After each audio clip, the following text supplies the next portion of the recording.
Good afternoon. Words seem to leave us, but here we go. As a creator, we've had lots of rockets of desire. Now we've learned from listening to you how to get your stuff. And it shows up every time without fail or exception.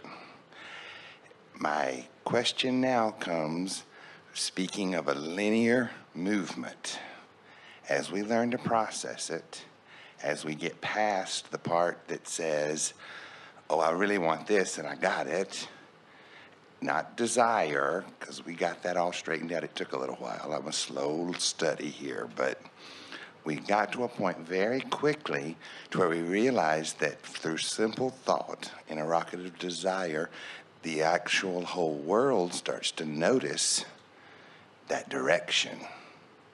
So I need a little clarity with linear movements and how that negatively and or positively sets us in a path. Well, give us a little further description. When you say that, so you set something in motion and then it gets the attention of the world.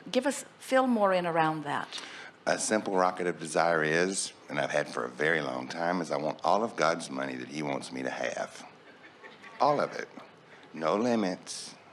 You taught us no limits, no boundaries.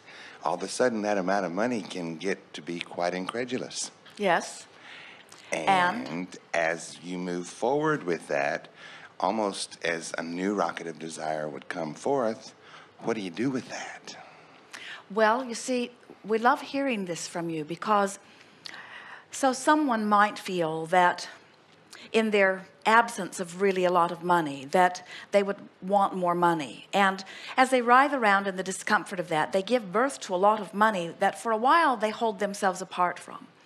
And then they catch on to the idea that they've been feeling negative when they've been thinking about money. And so they get it worked around and get their boat turned in the stream. And then the money begins to flow in. And it's an interesting thing because, as we said earlier, most people offer most of their vibration in response to what they are observing. So they were observing shortage and were living it, then for a short time applied this downstream thought and began seeing money come, and now they're observing money, and so the money keeps coming, and the money keeps coming, and the money keeps coming.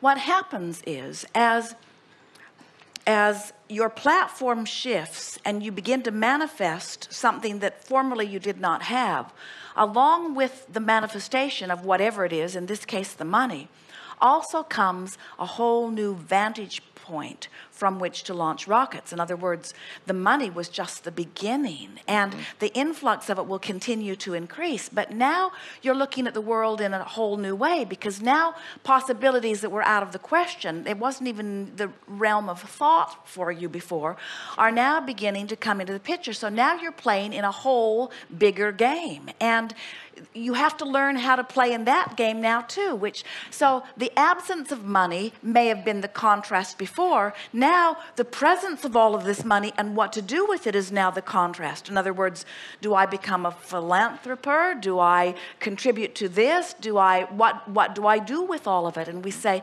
the same rules still apply. So you feel your way through it. You say, universe, I want to know what to do. But we want you to understand this is your creation, and it will continue to be your creation.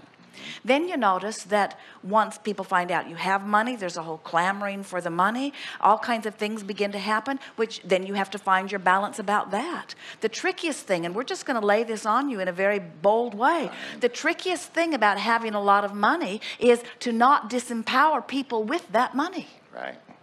Because there are so many people that think the answer to all of their problems would be for someone to lay a big pile of money on them, and that is not the answer to their problems. Coming into alignment is, you see.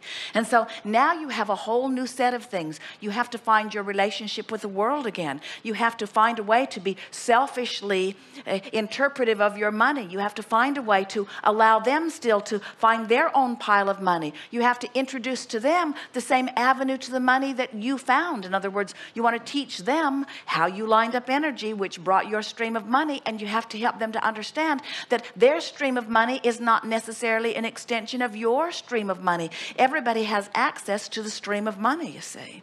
Indeed. And so as you relax into that knowledge, and that is the thing, this is the thing that we can still feel a little rough in your vibration. You didn't know what a good creator you were, but you applied principles and found out, and you're delighted to see how well it worked for you. But you're not that confident in others. Right. Because others don't listen, they don't apply. They still want to solicit through their complaining. And that's what's bothering you about it. It's almost what's making it feel burdensome to you. When I listen to you, Abraham, and you say that it's just as easy to create a button as it is a castle, I just took it as that was so. It is so.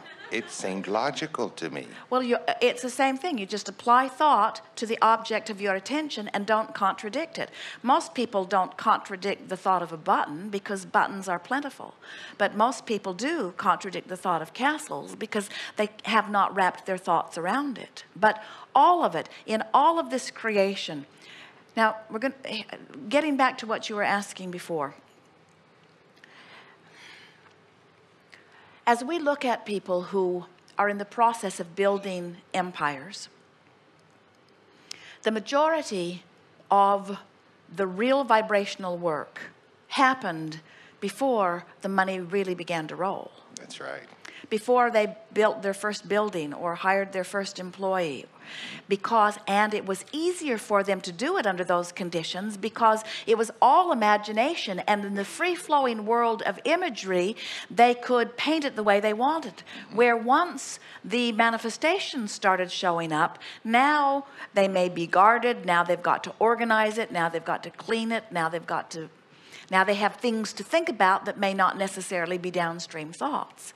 So the key to this joyous continuation of this joyous journey is to remember that in the same way that you created your fortune, which was through imagination, that's the way you manage it too.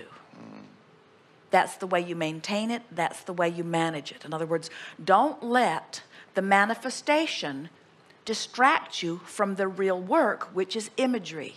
Correct. Now I have a more simple thing. It's tricky, isn't it? Because I had this void, and I imagine I filled the void with stuff. And now I'm looking at the stuff. Don't look at the stuff. Right. Let it be the platform from which you still use your imagination.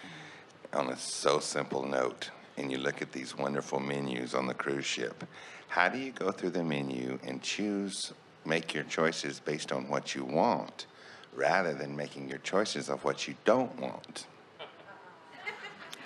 Well, is not one a byproduct of the other? Yes. And in the deciding basis, are not both of value? Yes. But here's the key.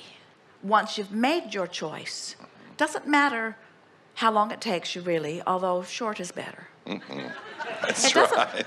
It doesn't matter how long it takes you. Don't want that, maybe this, don't want that, yes. It doesn't matter. Once you've made your choice, give it your undivided attention and don't keep second guessing it. Because once you've made your choice, then line up with it. That's the key to anything. And it is the perfect choice. So often people say, oh, I have so many options that I don't know which one to choose. And we say, choose one and make it right. Choose one. You choose just about anything and line up with it. And the universe will find a way to deliver everything you want through it. Thank you. Yes, indeed.